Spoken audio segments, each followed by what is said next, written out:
today.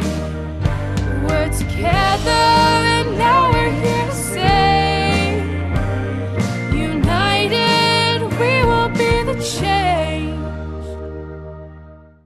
Hello and welcome to Above and Beyond, Bridging the Gap to Accessibility and Inclusion. I'm your host, Celeste Licorice, and today we're going to be talking about Mohawk College and all of the work that happens there to make sure that it is an inclusive environment for everyone who attends the school. I'm really pleased to have two guests with us today. We have to my immediate left, Janice Fennell, who's from Accessible Learning Services, and Jennifer Curry-Yonke, who's an Accessible Media Production Manager at Mohawk. Welcome to Above and Beyond. Thank you for being here. Thank you for having us. You're welcome. So I wanted to get started by hearing about what each of you do at the college. Okay, so I'll start. Sure. So I manage Accessible Learning Services, and I'm also in charge of AODA at the college. So in my dual role, I manage the day-to-day operations of the Accessible Learning Services Department. Okay. So that involves ensuring service quality and consistency as students register with our service to access academic accommodations. Okay. So we try to make it really easy for students to connect with our service, which involves ensuring that students are able to get the information they need ahead of time. So could you give me an example? If a student is registered for Mohawk and they are aware that they would require some accommodations, what would be the process that they would find? How would they find you? Okay, so we think of it as a three-step process. Okay. So the first thing we always say to students is connect with Accessible Learning Services either through our email address, which is als@mohawkcollege.ca, Okay. or through our phone number 905-575-2211, or we always say if you're already on campus, just visit us in the square, Yeah. which is C102. So once they are entered into your program, what happens then? What do they do? So then, just to step back, the students are also encouraged to bring disability documentation. Okay. So this could take the form of IEPs or a medical documentation form, or even psychoeducational assessments that they would have had completed during high school. And then once they connect with our triage desk, either by phone or in person or email, they are assisted with setting up an appointment with an accessibility counselor to have an accommodation plan developed. Okay, and then that goes through to their teachers and So then they are able to send their plans to their teachers, or they're also able to request our help. We do have staff that help with some of the system navigation pieces around emailing their plans to teachers. Yeah, all right, we're going to come back to that, but I wanted to move on to Jennifer and hear a little bit about what you do at the college. I'm a faculty member at the college and a Okay. coordinator of the Accessible Media Production Program. We're a graduate certificate program, so it's a one-year postgraduate program designed to introduce working professionals to meet the AODA legislative requirements, so the Accessibility for Ontarians with Disabilities I was just Act. going to say, because I've heard you say, I've heard AODA twice now, and I thought, you know, let's sort of expand that out. So tell me again what it means. It's the Accessibility for Ontarians with Disabilities Act. now, is that federal or provincial legislation? It's a provincial legislation that was introduced in 2005 with the goal of making Ontario a fully accessible province by the year 2025. Okay. And we are currently well into it, and the idea is that through this program, the Accessible Media Production Program, the students learn how to create content so it's accessible for all individuals. So they learn things like closed captioning, describe video, how to create accessible documents, looking at creating accessible websites and social media. Nice. Now I understand there's a video that has been produced that talks a little bit more about that program. Yeah, by AMI. All right, Accessible so Media let's Inc. take a look at that video. Great. So our first story is a perfect choice about a postgraduate certificate program now being offered at Mohawk College. Even the name screams AMI. The Accessible Media Production Program is the only one of its kind in Ontario. It teaches students how to produce accessible content. On the day I visited, they were learning best practices for creating closed captioning. Let's head to Hamilton and go back to school. Today we're going to be following up on the captioning and the best practices and guidelines that we were looking at last week. Rob Harvey is one of the lecturers of Mohawk College's new Accessible Media Production program. He teaches the closed captioning, ASL integration, and descriptive video sections of the course. And like all the lecturers in this program, he is an expert in his field. You can't make all things fully accessible to everyone in all ways, but there are increasingly best practices and techniques and technologies for making these things happen. And that's where this groundbreaking program comes in, and the person responsible for its creation is the program's coordinator and faculty member, Jennifer Yonke. Mohawk recognized that there was a real need in the media industry to have media being created in a way that is accessible for all individuals. And through our interaction and experience with the Broadcasting Accessibility Fund, we had a lot of interest in accessible media production, and so we started a postgraduate program. Not only is there an industry need for this type of education, like Jennifer mentioned, there is also a thirst from the next generation of content producers to learn how to make accessible content. Latera Kudo is one of those students, and she is excited to enter a field that promotes positive change. This accessibility awareness is going to start in the education system and teaching especially young children about accessibility and about everyone deserves the right to be able to access anything. So I kind of want to make a difference, but as well, I do want to help people understand that it's not that hard. Fellow student Ayan Oishi believes that people want to be inclusive, but it often comes down to a lack of awareness. I think a lot of people do want to make their media pieces accessible, right? But I think not everyone knows how, and they also don't realize, like I myself didn't realize, a lot of the tools are readily available to you, right? Sometimes they're free, or they're already installed in programs that you already have. Like take, for example, the accessible documents. You can do that easily in Microsoft Word. Now that the students are getting the tools for their future careers, the only question that remains is where they will use them. Student Lisa Sims is excited to see what's next. My question for myself now is, where am I going to go with this? Because the door, it's wide open. Like me and my fellow graduates we could sit behind a computer and caption all day long. We could be remediating documents. We could be an advocate for people with disabilities. So it's an exciting time, but I also would like to kind of have a crystal ball and kind of see where we're all going to land. Thanks for coming, and I'm glad that you've all learned something and going out into the world and applying it. It is very encouraging that there is a graduate program dedicated to accessible media production. Absolutely, although I would like to see the broader topic of accessibility taught at a younger age and throughout the education system. If you at home are interested in the program, you can find out more at mohawkcollege.ca. Great video. That was fantastic. So it was AMI that produced it? Yeah, Accessible Media Inc. So they support and create content for individuals who are low vision or blind. Okay. And they were very gracious to come out and do that segment for us. What really highlights in the program is the need for this content to be created in accessible ways, and that these duties are being given to individuals who are currently working in their current profession. So the program's designed for working professionals, so individuals who are working full-time are able to take the program through online content and coming face-to-face on weekends. So they don't have to be in class like 40 hours a week to do this program? No, not at all. It is a full-time program, but we work around their individual schedule so that they're able to take this course. And how long does it take people to complete the course generally? It's an 8-month program. Okay. Yeah, and taught by all industry professionals. So it's a great opportunity. Fantastic.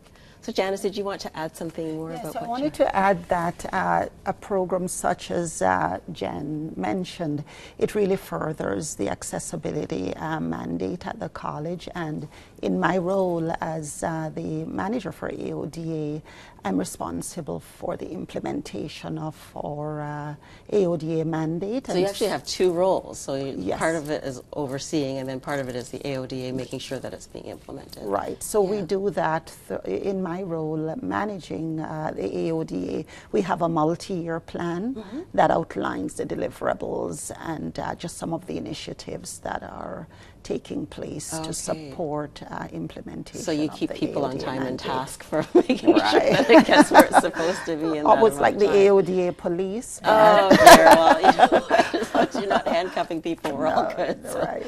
that's great. Yes. All right, so we're going to take a break, and we'll be right back after this.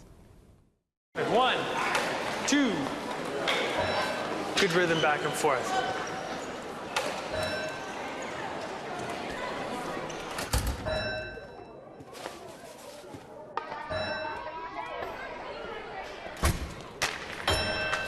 Hey Taylor, I think you might need this.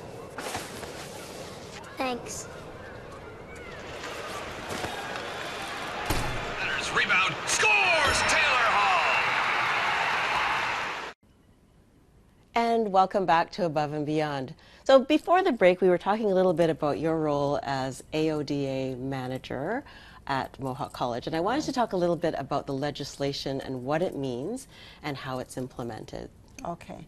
So just to add, in Accessible Learning Services, we actually operate under multiple layers of legislation. It's very important for me to mention that there is the Ontario Human Rights Code. There is the AODA. We also have our FIPPA, which is a Freedom of Information and Privacy policy.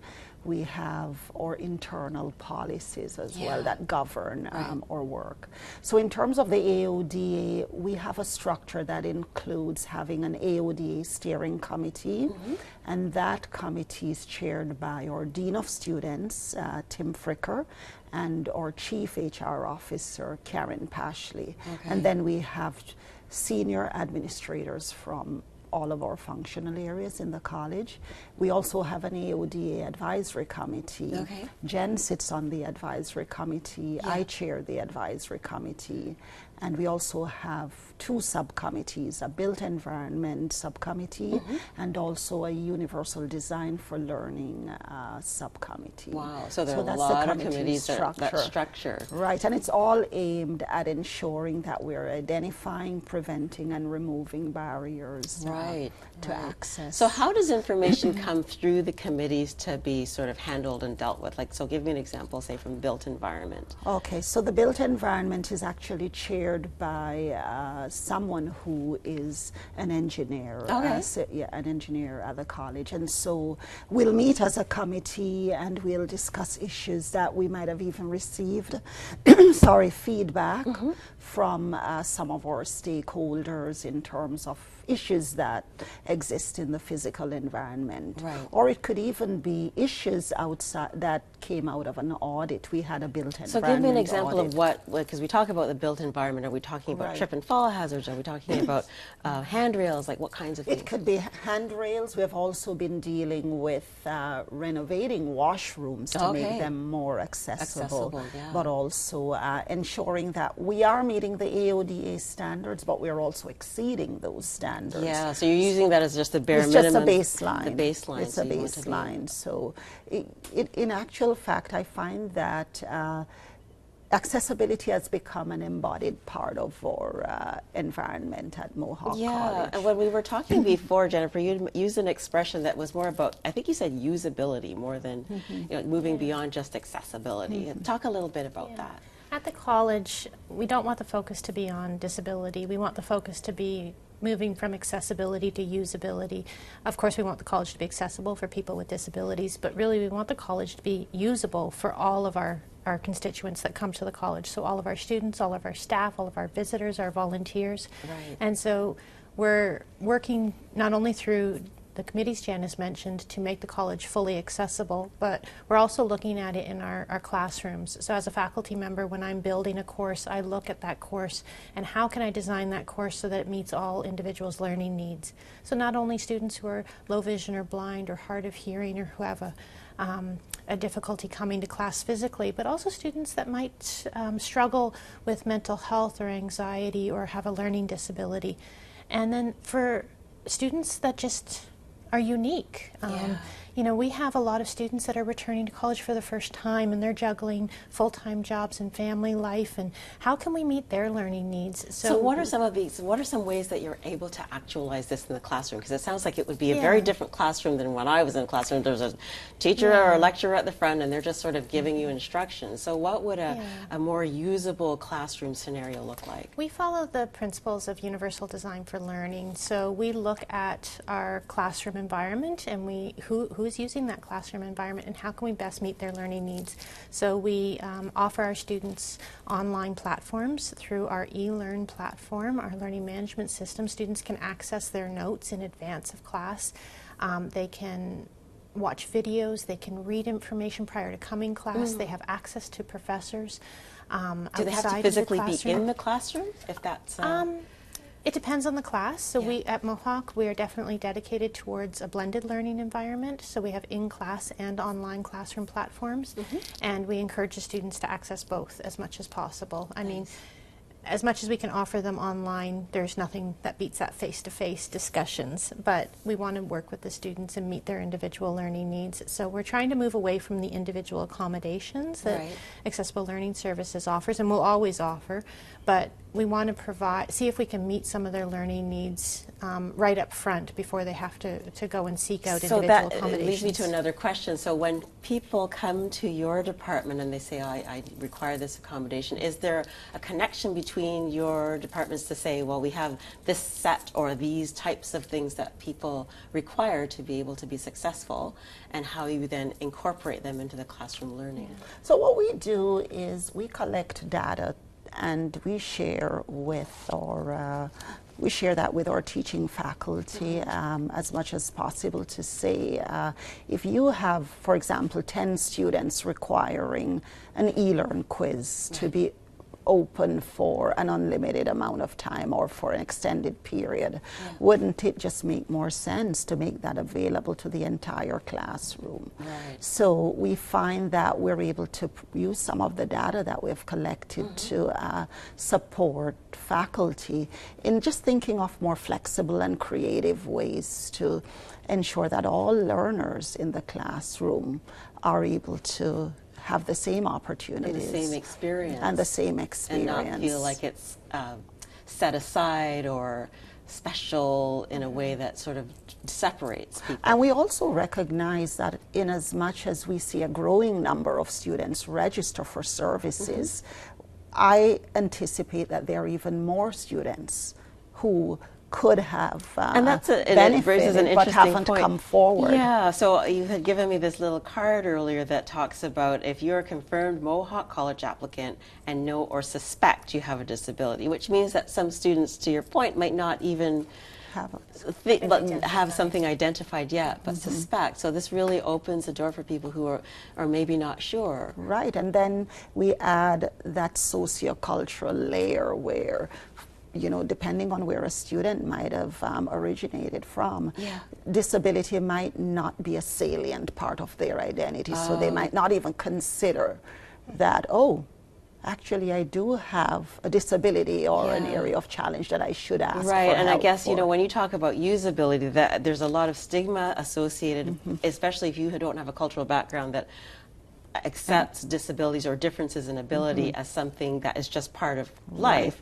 If you talk about usability, it really opens it up for people to be more accepting. And the Canadian government recognizes that as well. So we've talked a lot about the provincial legislation, but just recently the Liberal government tabled the Canadian Accessibility Act. And it will follow suit with the AODA in looking at making Canada a fully accessible country. And so you don't have this in all provinces, is what you're saying? Not yet at this point in time. Ontario is definitely a leader in accessibility, but we are behind other countries, and so it's nice that the government has recognized that there is this growing need. Currently in Canada, statistics show that it's about 1 in 7 Canadians have a disability, but that number is growing, and it'll quickly be about 1 in 5. When we look at our aging population, that's the largest population with a disability, and as the baby boomers age, absolutely, that number of disability number will grow. We've got to take another break, but we'll be right back with more Above and Beyond after this message. After a night out with your friends, not having a plan for a safe ride home can leave you in a bad spot. You could end up riding in a police car, an ambulance, or a hearse. These unplanned modes of transportation can be a costly choice and do not take you home. Your plan could include a designated driver, a taxi, or public transit. Drink responsibly, choose your ride, and have a plan for a safe ride home. Visit ArriveAlive.org to find out more.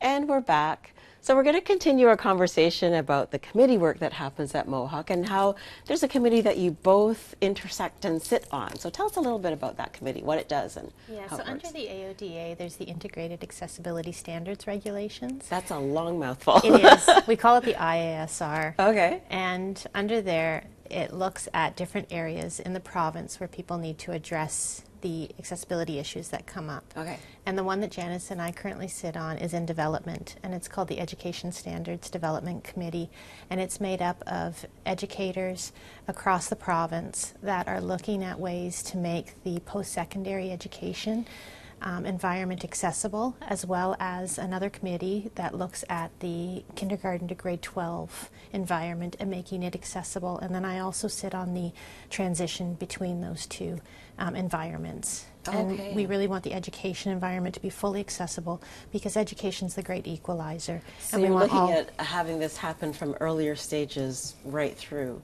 Right, exactly. Okay. Yeah, we want to make it sure that everybody has access to education. Okay, Yeah. and that you're eliminating barriers. Absolutely, and I think Mohawk's definitely a leader in ensuring that our students have those opportunities, and I know Janice's department really introduces students to a lot of different ways that they can access accessibility at the college. Yeah. And just to add to what Jen said, at Mohawk College, we're very fortunate that the college is so committed by allowing both of us to actually have the time to sit on this committee. How often does the committee meet? About once every 2 or 3 months. Okay. And then for a period of time in those sections. Yeah, so Nice. we are very fortunate. Yeah, to have such a supportive, Yeah. well, it means that Mohawk is really committed to this. I mean, as leaders, it really shows their commitment, which is Absolutely. fantastic. Yeah. And I'm always proud to say that a lot of the initiatives that we see other colleges struggle with, it's usually a top-down approach at Mohawk where we really have senior management buy-in. Right. So it's less of a struggle to do, things that really will change our environment. And I think, culturally and in many ways, if you do have that buy-in and commitment from the top, a lot of people need that modeling to say, this is important, even if they can't see what the vision is going to be like, that they know that management's committed to it, they'll sort of help make it happen. And it sounds like Mohawk is really ahead of the curve in doing that. Absolutely. Yeah. So in terms of some of the initiatives that our department is at Mohawk, we're very proud to be leaders in this developing a tactile map. Okay. So this project... what is a like, is it a physical map that you hold? Like, what is a tactile So it's map? actually a 3D map that's been developed using Braille. Okay. And it's the brainchild of a Mohawk College alumni. Oh. And she felt that having experienced our very dynamic college environment as someone with vision loss, she had a dream that students would be able to independently and safely navigate our environment from the get-go. Right. So we have a map that will facilitate that, where students are able to experience the environment through Braille. Wow. So if they're in a classroom or walking through the hall? So it's, for now we have a pilot so we have we have a model, and so the minute it's going to be housed in a very central location. Yeah. So for now, just one map, but students would be able to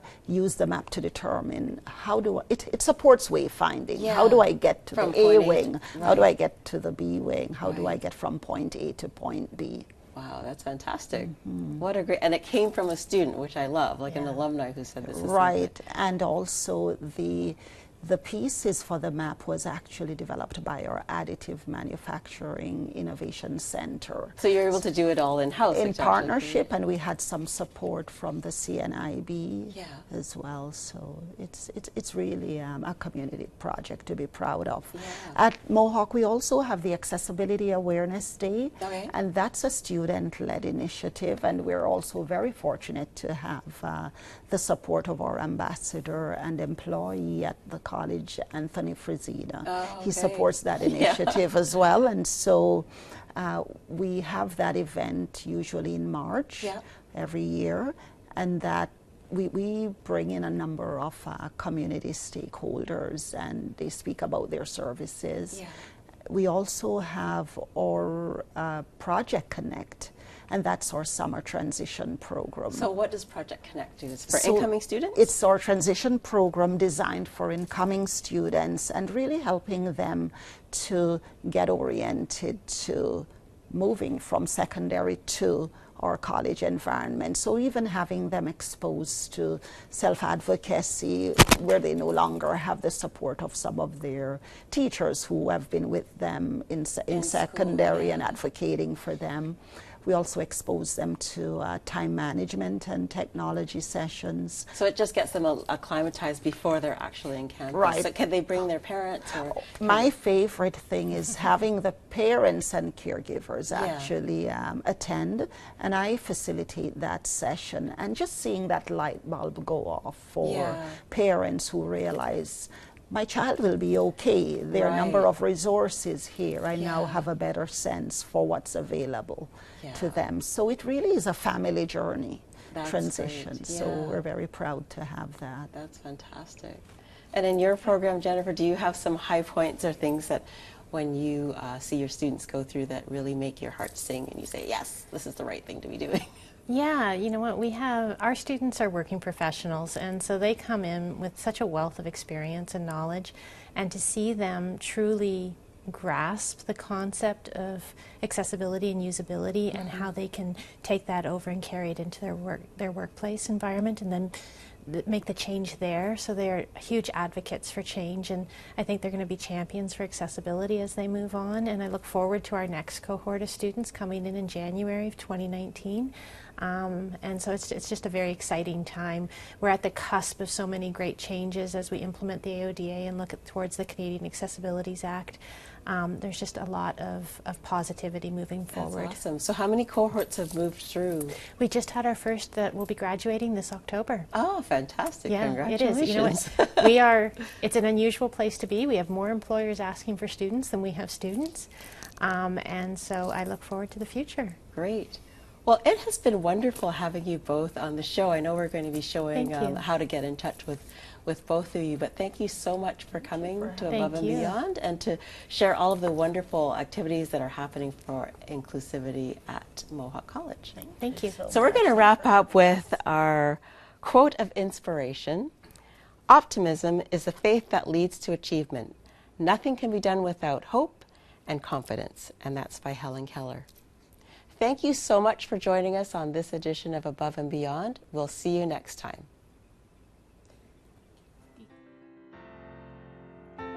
On your way, walk past strangers' faces every day. Share a smile, it's all you need. You'll be just fine, you'll be alright. Put your hand in mine, and as things change, we're growing strong. We'll rise above it all. Together with friends